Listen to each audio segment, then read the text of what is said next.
진짜 마음에 안 드는 게 있습니다. 저의 이름입니다. 이름. 세상에 상조가 뭐예요? 상조가. 상조. 보람상조. 뭐 상조 때문에 고민이신 분 손들어 주십시오. 이런 광고도 나오고. 아버지 참 돌아가셨지만 참 흉을 안 볼 수가 없어요. 우리 아버지. 이름을 발로 지으시는지 상조. 아 진짜 좀 힘들어요. 저도 그 아들에게 아들을 놓고 아들이 공식적으로 이제 다른 사람 앞에 제 욕을 할까 걱정이 돼서 아들 이름 짓는 것 때문에 고민을 많이 했습니다. 진짜 기도가 됩니다. 이름은 평생 가지고 가는 거니까요. 기도가 하나님께서 창세기 12장에 아브라함에게 주신 말씀을 마음에 주시는데요. 큰 민족을 이루라. 하나님 우리 아들 이름 좀 지어주십시오 하니까 큰 민족을 이루라. 큰 민족을 이루라. 김, 수완무, 거북이와 두루미, 삼천갑자 큰 민족을 이루라. 큰 민족을 이루라. 이게 뭡니까 하나님? 하나님이 또 욕먹습니다. 그렇게 이름 지을 수 없어요. 계속 큰 민족을 이루라고 주시는 거예요. 계속 마음에 감동을요. 아, 큰 민족을 이루라를 두 글자로 할 수 있더라고요. 한민. 큰 민족을 이루라는 뜻을 한자로 하면 한민이라. 둘째는요. 믿음의 큰 열매를 거두라. 그런 마음을 주시길래 한결. 와, 이름을 지어도 어째 이래 이름을 잘 지었는지 제가 생각해도 한 번씩 감탄을 합니다. 그런데 이놈들이 이름대로 살아야 될 건데 걱정입니다. 사람에게는 이름이 이제 두 개가 있습니다. 호적에 기록된 이름도 있고요. 호적에 기록된 이름보다 더 소중한 내 이름이 있다고요. 그 이름은 내가 살아가는 삶의 자리에서 나와 함께 뒹굴었던 사람들이 부르는 이름인데 그 이름은 입으로 부르는 이름이 아닙니다. 그러면 그 이름은 무엇으로 부르는 이름일까요? 마음으로 부릅니다. 입으로 부르는 이름이 아니라 마음으로 불러주는 그 이름이 진짜 내 이름이라니까요. 여러분 오늘 말씀에 스데반 집사가 있습니다. 사람들은 입으로 부를 때에 그의 이름을 스데반 이렇게 불렀습니다. 경상도 사람들이 이 발음이 안 되니까 서대반 집사 이렇게 부르는데 아무튼 서대반 집사인데요. 마음으로 그를 아는 모든 사람들은 스데반 집사 이렇게 부르지 않습니다. 마음으로 불렀던 그 이름은 충만 집사,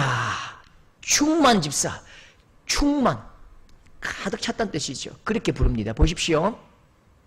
스데반을 말할 때에 절대로 빠지지 않는 수식어가 있습니다.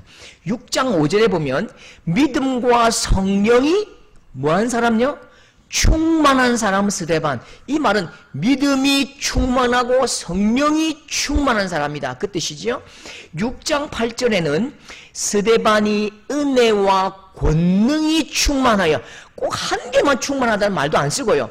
은혜가 충만하고 권능도 충만하고 7장 55절에도 스데반이 성령이 충만하여 그렇지요. 스데반의 진짜 이름은 서충만입니다. 서충만. 성령 충만, 은혜 충만, 말씀 충만, 능력 충만, 사랑 충만, 권능 충만. 사람들은 그의 이름을 충만 집사 그렇게 부른다고요. 여러분 충만이 뭐죠? 충만이 뭘까요? 충만이라는 게 뭐냐면요.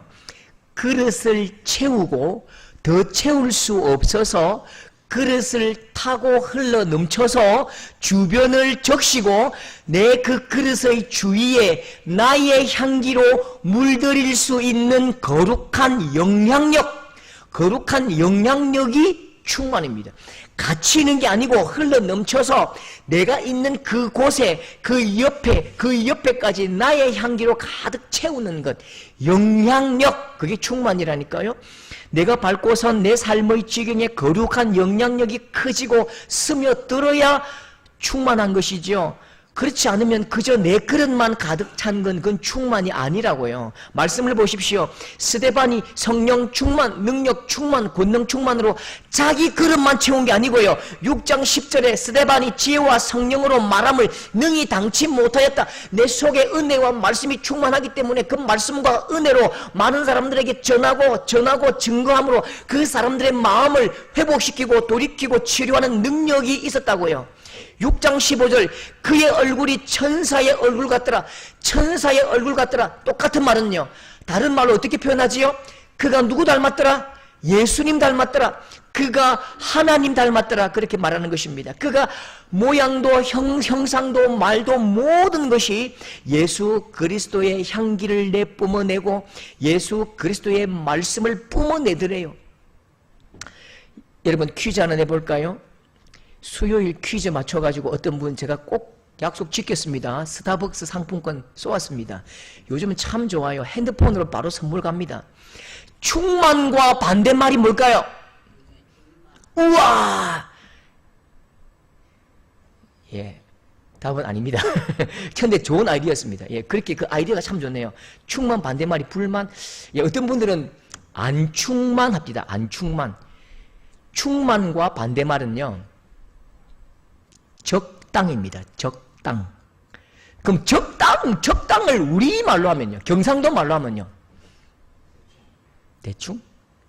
그릇에 얄랑얄랑 그리는 걸 표현을 어떻게 할까요? 찰랑그림입니다. 찰랑찰랑 된다. 이 상태를 표현한 멋진 노래가 있던데요. 찰랑찰랑 되는 뭐 그런 노래가 있습니다.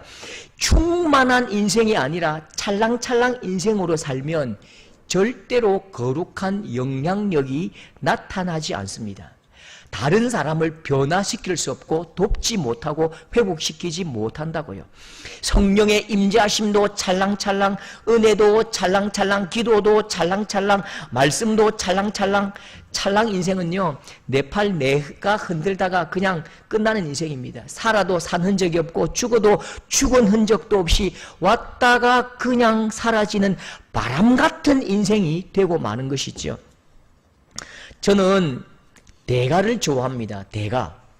대단한 사람, 엄청난 사람을 좋아해가지고 꼭 그런 사람들을 한 번씩 만나보려고 노력을 합니다. 우리 고신교단의 가장 목회를 강력하게 하시고 기적과 역사를 이루어내신 큰 부흥을 이룬 목사님이 계십니다. 1980년대, 90년대가 아니고요. 오늘 이 시대에 절대로 부흥할 수 없는 아주 외진 곳에서 엄청난 기적을 이루신 분이 계시다니까요. 우리 선배 중에. 그러니까 제가 좀 만나서 제가 물었습니다. 목사님은 어떻게 하면 어떻게 해서 이렇게 날마다 역사와 기적 속에서 목회하십니까? 날마다 기막힌 새벽을 살아가는 이유가 무엇입니까? 저는 그런데 왜 이 모양 이 꼴로 매일 끙끙댑니까? 계속 끙끙 대면서 사역을 합니까? 그러니까 그 목사님이 말씀이 저에게 들려주시는 말씀이에요. 목사님은 성령 충만을 구하십니까? 예, 구합니다. 성령 충만의 몇 배를 구합니까? 제가 말씀하실 때에 저는 성령 충만의 갑절을 주옵소서, 성령 충만의 7배를 주옵소서 그렇게 기도합니다. 그렇게 말하니까요. 제 어깨를 두드리시면서 김 목사, 그러니까 안 되지. 네가 1인데 갑절 해봐야 2, 10배 해봐야 10이니까 안 되는 거야. 오늘부터 어떻게 기도하느냐? 하나님 성령의 충만에 1000배를 주옵소서, 권능의 10,000배를 주옵소서 그렇게 기도해 보라고요. 왜냐하면 시대가 어둠에 짙은데 얼마나 짙은지 이 시대가 어둠에 짙은데 칠흑 같은 어둠인데 당신 밝히 비춰봐야 5촉짜리 불이고 더 높여봐야 10촉짜리 불인데 그것으로 어떻게 칠흑 같은 어둠을 밝힐 수 있느냐는 거죠. 그 빛으로는 절대로 어둠을 밝힐 수 없기 때문에 5촉, 10촉, 30촉 아니라고요. 10만 촉, 100만 촉의 불을 밝혀보라고. 그러면 길 잃은 양들이 당신 교회로 몰려올 것이다. 그렇게 말씀하시는 거죠.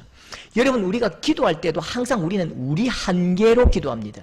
우리의 수준과 우리의 기대만큼, 우리의 꼴만큼, 우리의 그릇만큼 기도하잖아요. 채워주십시오. 채워주십시오.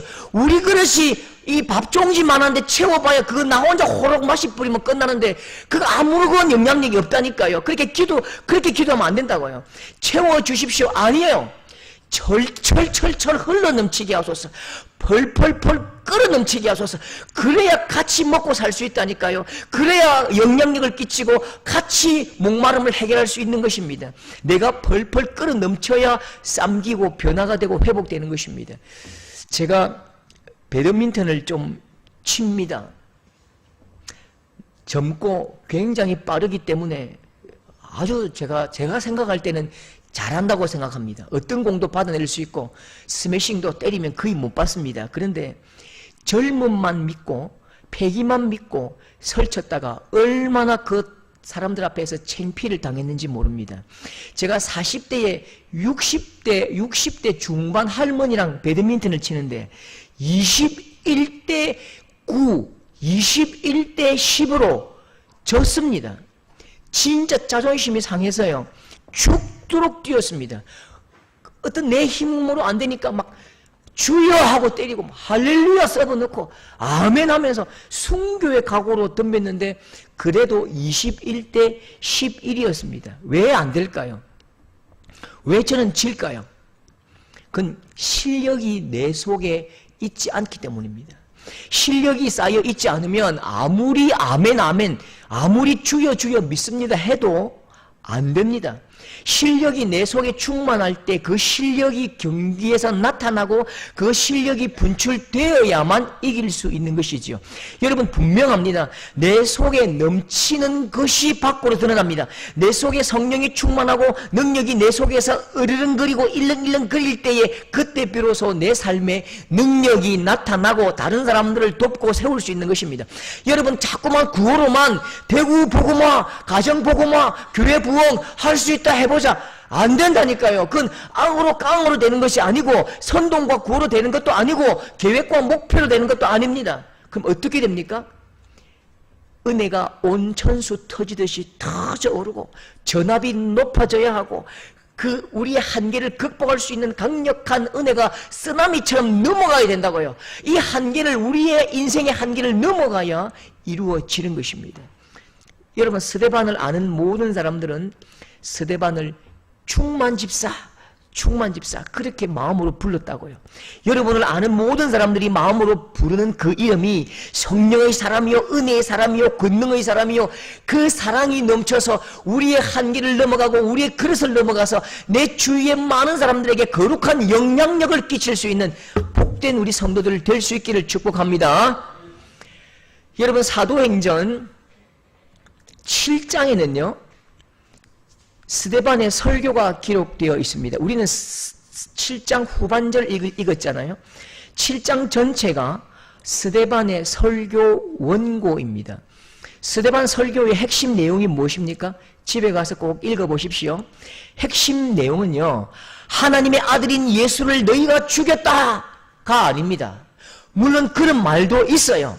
만약 스데반이 하나님의 아들 예수를 너희가 죽였다 그렇게 말했다면 스데반은 살 수 있었습니다. 그런데 스데반이 눈치 없이 여기까지 말하지 않고 도저히 말하면 안 되는 이야기를 한다고요. 받을 수 없는 절대로 유대인들이 받을 수 없는 그 말을 쏟아내버립니다. 그러니까 유대인들이 미친 듯이 펄펄 날뛰다가 돌을 던지는 것입니다. 그게 뭘까요? 56절 말씀. 자, 같이 한번 읽어볼까요? 스크린에 시작. 보라, 하늘이 열리고 보노라. 유대인들이 아는 예수는 어떤 예수지요? 우리의 손으로 죽은 예수입니다. 십자가에 달려 죽은 예수지요. 그런데 지금 스데반이 선포하고 증언하고 증명하는 그 예수는 어떤 예수요? 하늘이 열리고 예수 그리스도께서 하나님 우편에서 통치하시고 서신 그 살아 역사하신 부활하신 예수님을 증거하고 선포하는 것입니다. 유대인들은 이 말에 참을 수가 없습니다. 큰 소리를 지르고 막 귀를 막고요. 펄쩍펄쩍 뛰고 분을 참지 못해서 돌을 집어서 스데반에게 막 던집니다. 아니 설교를 해도 눈치껏 해야지. 듣는 사람도 좋고 말하는 사람도 편하고 그렇게까지 하면 되잖아요. 너희들이 예수님 죽였지? 맞지? 여기까지만 했다면 살 수 있었을 것입니다. 그런데 스데반은 한낱 내 목숨을 구걸하지 않는다고요. 너희가 죽인 예수는 지금도 살아계신다. 하나님 우편에 살아 역사하고 계신다. 통치하신다. 이 말을 하지 않고 견딜 수가 없는 것입니다. 여러분, 사탄도 인정하는 것이 있습니다. 그게 뭐냐면 사탄이 예수님을 시험할 때에 사탄이 예수님께 뭐라고 하지요? 이렇게 말합니다. 시험하는 자가 예수께 나와서 이르되 내가 만일 하나님의 아들이여든, 이렇게 말합니다. 여러분, 이 말은요 하나님 아들인지 아닌지 증명해 봐라 뜻이 아니고요, 네 하나님 아들인 걸 내가 인정해 줄 테니까 네가 스타가 되고 높아져서 절대로 십자가는 지지 마라, 그 뜻입니다. 네가 인간의 왕이 되든지 네가 통치자가 되든지 잘났든지 스타가 되어서 절대로 십자가까지는 가지 마라. 그렇게 사탄이 이 예수님을 속이고 십자가로 가지 못하도록 붙들고 있다니까요. 사탄도 하나님의 아들 예수님이 이 땅에 오셨고 십자가에 죽으셨다는 사실을 인정합니다. 그러나 사탄이 아직도 지금도 절대로 인정하지 않는 것이 무엇입니까? 예수님이 죽음의 권세를 깨뜨리시고 부활하셨다. 예수님이 하나님 우편에서 이 세상 만유를 통치하신다. 그건 절대로 사탄이 인정하지 않습니다. 여러분, 스데반은 예수님의 죽으심을 말하다가 순교한 것이 아니라 예수 그리스도의 부활하심과 예수 그리스도의 통치를 선포하다가 돌에 맞은 것입니다.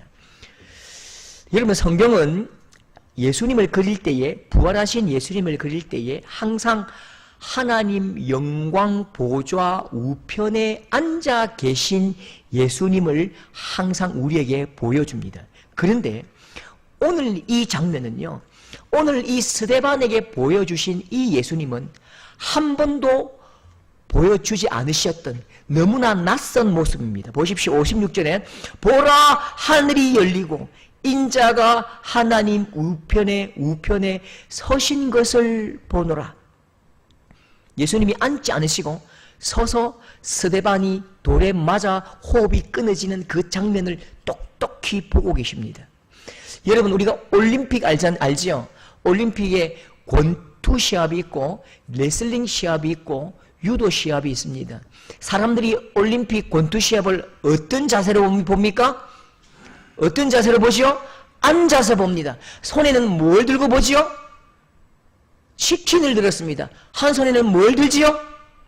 예, 요때 이제 말하면 괜히 오해받습니다. 카스, 하이트 이런 걸 들고 까면서 막 오징어 씹어가면서 재미있게 본다고요.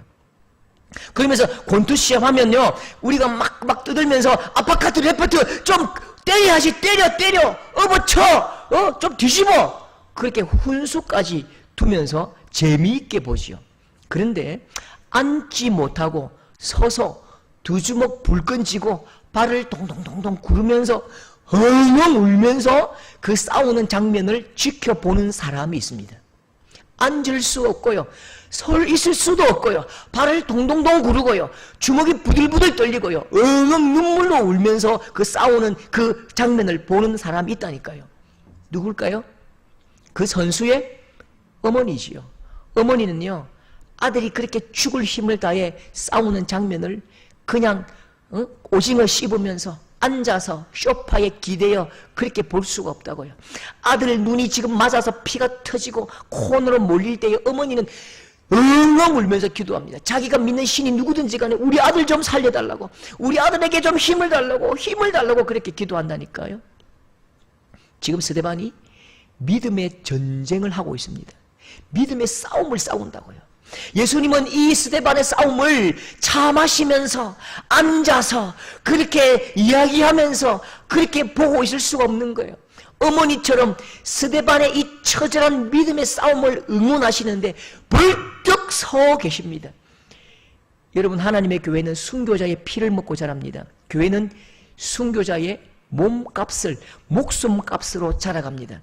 복음을 위해 피 흘리는 그 고통을 견디고 순교자의 승리를 얻을 때까지, 그 순교의 제물을 받으시기까지 예수님은 앉아서 그 장면을 보실 수가 없는 것이요. 그러니까 힘을 다해서 막 주먹 불끈 쥐고 아마 예수님 팔도 동동동 구르시면서 스데반 집사 조금만 더 참아라, 다 됐다, 조금만 더 참아라. 돌에 맞아 머리가 터지고 피가 튀고 얼굴에 살점이 찢겨가고 코가 내려앉고 뼈가 으스러지는 그 고통을 예수님께서 함께 느끼시고 함께 하시기 위해서 벌떡 일어서시고요, 두 주먹 쥐고 가슴을 치시면서 지금 응원하신다고요. 이겨라, 이겨내야 된다, 네가 순교해야 한다. 위대한 교회의 첫 순교자, 교회의 첫 순교자가 누구지요? 교회의 첫 순교자는 바로 이 사람입니다. 스데반이지요. 사는 게 이기는 게 아니고요, 순교의 피가 흘러야 하나님의 나라가 세워지고 교회가 복되게 하나님의 역사가 흘러가기 때문에 순교하는 게 승리하는 것입니다. 예수님께서 십자가를 지시고 죽으시는 것이 이긴 것처럼 순교하는 것이 이긴 것입니다. 여러분, 스데반은 교회 역사의 첫 순교자가 되었습니다. 앉아서 그 피를 받으실 수 없어서 예수님은 끝까지 서 계셨습니다. 스데반이 승리하고 하늘로 올라왔을 때에 아마 예수님께서 막 뛰어서 그를 맞지 않으셨을까요? 두 팔을 벌리고 수고했다고, 같이 울고 고생했다, 나를 위해서 네가 이렇게 고생했구나, 나를 위해서 네가 그 돌맞음의 아픔과 고통을 네가 견뎌냈구나, 같이 아마 그 하늘 보좌에서 엉엉 울었겠습니까? 격려했겠지요, 칭찬하셨겠지요. 여러분, 교회의 역사가 시작된 이후부터 땅의 백성들이, 이 땅의 하나님의 백성들이 너무너무 고통스럽게 불렀던 그 한마디 아십니까?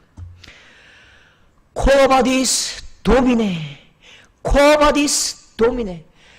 그 성도들이 화영장으로 끌려가고 목이 달아나고 사자굴에 던져지고 그 사자의 이빨이 내 팔 하나 뚝뚝 떨어져 나갈 때에 이 성도들이 불렀던 큰 외침입니다. 코바디스 도미네, 주여 어디로 가시나이까? 주여 당신은 어디 계십니까? 사자굴에 내 몸이 찢길 때에, 내가 돌에 맞을 때에, 내 목이 달아날 때에, 내 성도들, 내 형제들이 그렇게 수장당할 때에 주여 당신은 어디 계십니까? 하나님, 당신은 당신의 자녀가 사자밥이 되어 찢길 때에 왜 침묵하십니까? 믿음 때문에 미움당하고 신앙 때문에 핍박당할 때에 하나님은 어디 계시지요? 진리를 위해 피를 흘리고 복음을 전하기 위해서 마음을 끓고 애간장 다 녹아내릴 때에 예수님 당신 도대체 어디 계십니까? 예수님 어디 계시지요? 예, 예수님은 바로 그곳에 계십니다. 제자들은요, 예수님이 십자가 고통 당하실 때에 한 놈도 남아있는 자가 없었습니다. 전부 다 도망갔지만 예수님은 그 제자들이 회복하고 성령 충만하여 순교의 현장에서 쓸쓸하게 현장의 이슬로 사라질 때에 그 아픔과 고통 그 속에 계셨다고요. 예수님은 지금도 서서 저와 우리의 믿음의 싸움을 지켜보고 계십니다.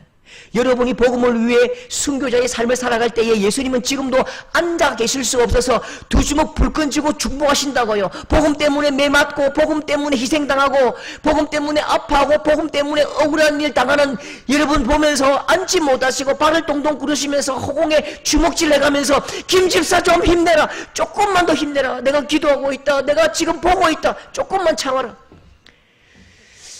여러분, 지금까지 수고하셨지만 여러분 더 힘을 한번 내보십시오. 지금까지 고생하셨지요. 지금까지 많이 아파하셨지만 조금만 더 달려보십시오.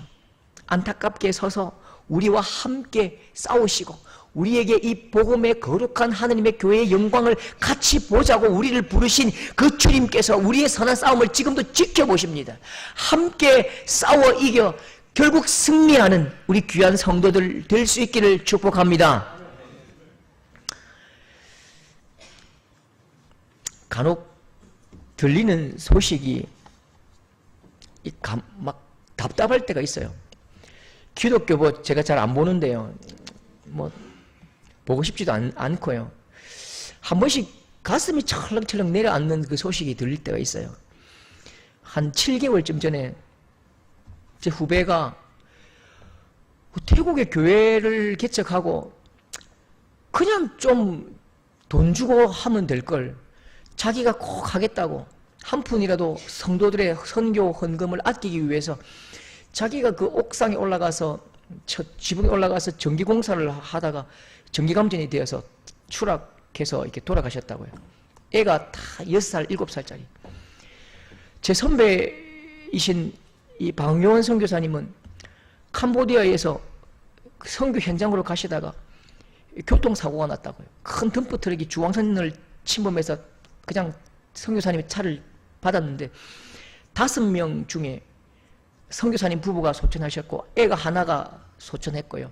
1명 딸아이가 살았는데 팔이 하나 지금 잃었습니다. 지금 서울에 있어요. 진주에서 제 동기 외국인 노동자 사역으로 평생을 헌신했던 우리 윤성교사는 좀 더 나은 예배 처소를 만들어주기 위해서 공사를 하다가 또 이렇게 소천을 했습니다. 네팔에 있는 우리 또 김영미 선교사님은 학교도 없고 글자도 없는 네팔의 오지 산골 마을에 그 수천 명 소수 부족에게 글자를 만들어주고 그 만들어진 글자를 가르치고 성경을 번역해서 가르치시다가 암말기 판정을 받고 또 소천하셨습니다. 하나님 왜 이러십니까? 해도 해도 너무하잖아요. 아니 하나님 해도 해도 너무한 거 아닙니까? 그 한탄과 원망 얼마나 좀 하나님이 좀 미운지요. 제 악다구니가 좀 심하거든요. 저는 막 말을 그냥 해버립니다. 하나님 해도 해도 너무하지 않습니까? 하나님 입이 있으면 말씀 좀 해보십시오. 해도 해도 너무한 거 아닙니까? 그렇게 그냥 막 책상을 치고 막 성경책 치면서 하나님 해도 해도 너무한 거 아닙니까? 그렇게 할 때 하나님께서 요한계시록 6장 11절 이 말씀을 주시더라고요. 그들의 동무 종들과 그 형제들도 자기처럼 죽임을 당하여 그 수가 자기까지 하라. 그들의 동무 종들과 형제들도 자기처럼 죽임을 당하여 그 수가 자기까지 하라. 북한과 중국과 중동과 인도와 이슬람 지역에서 아직 얼마나 더 많은 희생의 제물로 받으실지는 알 수 없어요. 그러나 그 수가 차기까지 순교자는 더해갈 것입니다. 더 많은 선교사들이 피를 흘릴 것입니다. 여러분 순교자의 희생은 반드시 꽃을 피웁니다. 하나님께서 순교자의 피를 받으시는 이유가 뭘까요? 하나님은 그 순교자의 피를 통해서 새로운 생명을 얻기 위하셔서 그 생명을 잃게 하시고 생명을 땅에 부으시는 것이요. 생명이 곧 씨앗입니다. 보십시오. 스데반의 피값으로 얼마나 큰 열매가 맺는지 보십시오. 8장 1절 말씀 보십시오. 사도 외에는 다 같이 시작. 사도 외에는 다 유대와 사마리아 모든 땅으로 흩어지니라. 여러분 이 한마디가 얼마나 중요한지 모릅니다.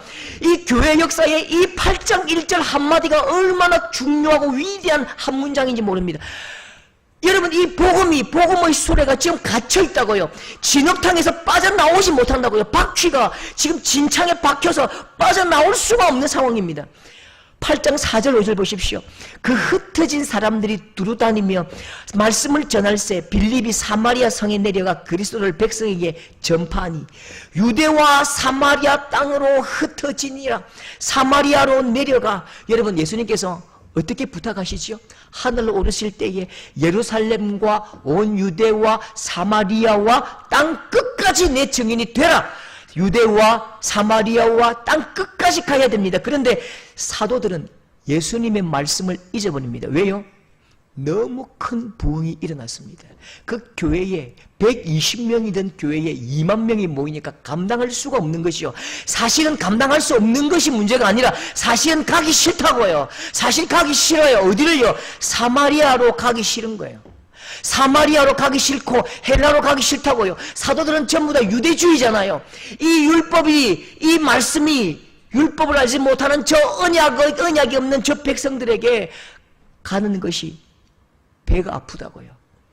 저 쓰레기 같은 사마리아 저 사람들이 예수 믿고 구원받는 것 싫다고요. 천국에 저 사마리아인들과 같이 가는 건요, 그건 천국이라도 싫은 거예요. 바로 그때 스데반의 피가 순교의 제단에 뿌려집니다. 드디어 스데반의 피가 복음의 동력이 되어서 이 복음의 열차가 유대를 넘어갑니다. 그리고 복음의 열차가 사마리아로 넘어간다고요. 사도 외에는 다 유대와 사마리아 모든 땅으로 흩어지니라. 언제요? 스데반이 순교당함으로 환란과 풍파가 일어나고 그 힘 때문에 복음이 드디어 언덕, 둔턱 그 한계를 넘어간다고요. 절망의 땅, 슬픔의 땅 사마리아로 넘어갈 때에, 복음이 들어올 때의 모습을 보십시오. 항상 울던 땅, 슬퍼하던 땅, 원망하던 땅, 절망의 땅, 사도행전 8장 8절에 그 성에 어디지요? 사마리아 성에 큰 기쁨이 있더라. 한 번도 웃어본 적이 없는 그 사람들이 이제 웃기 시작했습니다. 한 번도 하늘 소망을 가져본 적이 없는 그 사람들이 하늘 소망을 가지고 드디어 한숨을 그치고 눈에 눈물을 닦아내더라니까요. 여러분, 교회마다 요즘 부흥이 안 된다고 말합니다. 부흥은 시대의 산물이기 때문에 오늘 이 시대에는 부흥이 불가능하다, 그렇게 말합니다. 여러분, 그렇지 않습니다. 교회가 성장되지 않는 것은요, 세상이 악해서 그렇다, 그것도 아닙니다. 세상에 좋은 것이 너무 많아서 그렇다, 그것도 아닙니다. 어떤 작은 개척교회는요, 개척교회 선배님 그럽니다. 우리 교회는 열심히 해도 안 되고 좋은 설교가 있지만 왜 안 되냐면 대형교회에서 버스를 돌려가지고 다 빼가기 때문에 안 된다. 그렇지 않다니까요. 왜 부흥이 일어나지 않느냐? 왜 많은 생명들이 몰려오지 않느냐? 왜 많은 생명들이 생명을 잉태하지 않느냐? 꽃이 피지 않는가? 열매 맺지 않는가? 그건요, 복음을 위해서 생명을 버리는 자가 없기 때문입니다. 복음을 위해서 생명을 버리고 내가 기꺼이 하늘의 씨앗이 되는 사람이 없기 때문에 열매 맺지 못하고 꽃도 피우지 못하는 것이요. 여러분, 망고불변의 진리입니다. 생명에서 생명이 잉태하는 것입니다. 생명이 죽어야만 생명이 잉태하는 것입니다. 요한복음 12장 24절 하나가 둘이 되고 둘이 네 개가 되지요. 요한복음 12장 24절 1, 2, 2, 4 어떻게 이렇게 멋지게 예수님께서 이렇게 또 요한복음 1, 2장 2장 4절 하나가 둘이 되고 둘이 네 개 되는 이 법칙을 딱 기록해 두셨다고요. 같이 한번 읽어보겠습니다. 하늘의 밀이 시작. 하늘의 밀이 땅에 떨어져 죽지 아니하면 하늘 그대로 있고 죽으면 많은 열매를 맺느니라. 하늘의 밀이 땅에 떨어져 죽지 아니하면 하늘이 그대로 있다고요. 요한복음 몇 장 몇 절? 12장 24절 하나가 둘이 되고 둘이 네 개가 된다고요. 이 법칙, 하늘이 떨어져 죽지 아니하면 그대로 있는 것입니다. 복음을 위해 죽고 땅에 묻혀야만 열매가 맺히고 꽃이 피워지는데 뿌리는 자가 없는데, 기꺼이 내가 하늘의 씨앗이 될 자가 없는데 어떻게 열매를 기대하겠습니까? 여러분, 부흥을 사모하면서 애타게 기도하는 우리 이 땅의 성도들에게, 우리에게 물으십니다. 우리 성도들에게 물으신다고요. 네가 서도교회의 스데반이 될 수 있느냐? 서도교회의 스데반이 될 수 있느냐? 이 거룩한 제단의 복음을 위해서 네가 산 제물이 되어 피를 흘릴 수 있느냐? 그 무릎에 아멘 주 예수여 나를 사용하여 주옵소서. 그 숫자만큼 우리가 성장하고 생명을 살릴 수 있는 것입니다. 성장하고 부흥되고 커지고 그게 아니라니까요. 생명을 살릴 수 있느냐? 생명은 생명으로부터 태어나는 것입니다. 여러분, 짐 엘리엇 선교사 잘 아시지요? 에콰도르 식인종 전도하기 위해 들어갔다가 28살에 순교한 선교사입니다. 이 선교사에게는요, 아내가 있는데요, 그 아내 뱃속에 생명이 자라고 있었습니다. 순교하기 이틀 전에 썼던 일기장이 발견이 되었습니다. 그 일기장에 이렇게 기록되어 있습니다. 예수님의 이름을 들어보지 못한 사람들에게 복음을 전할 기회를 꼭 주십시오. 주님, 제가 활활 타오르도록 성령의 기름을 흠뻑 적셔 주옵소서. 주님, 저를 주님의 연료로 삼아 주옵소서. 하나님의 불꽃이 되게 나를 사용하여 주옵소서. 잠깐 살다가 불꽃처럼 사라져도 좋사오니 저를 사용하여 주옵소서. 이렇게 마지막 일기를 쓰고 그 기도대로 하나님을 위해 불꽃처럼 28세의 삶을 살다가 짧은 생을 마감했다고요. 하나님은 이 순교자의 피를 받으시고 그 부족 전체가 주님께로 돌아오는 영광의 열매를 보게 하셨습니다. 여러분, 지금 오늘 말씀에요, 예루살렘 교회가 그 복음의 수레가 진흙탕에 빠져 있습니다. 도저히 나올 수 없는 거예요. 마음의 한계 그리고 사람의 한계 때문에 진흙탕에 빠져 나올 수가 없다고요. 밀어 올리지 못합니다. 아예 밀어 올릴 마음도 없습니다. 그냥 호적되면서 진흙탕에 빠져 있습니다. 그런데 헛바퀴 도는 이 예루살렘 교회의 스데반의 생명값으로 복음 수레의 연료가 되어 드디어 진흙탕에서 빠져나옵니다. 유대와 사마리아로 이 복음이 달려가고 있는 것입니다. 여러분, 우리 서도교회의 복음 수레를 밀어내고 당겨낼 불씨가 필요합니다. 연료가 필요하다고요. 하나님 나라를 위해서 작은 불씨로 살아갈 수 있는 여러분 될 수 있기를 축복합니다. 누군가는 불살라야지요. 누군가는 연료가 되어야지요. 누군가는 연료가 되고 자기 몸을 태워야지요.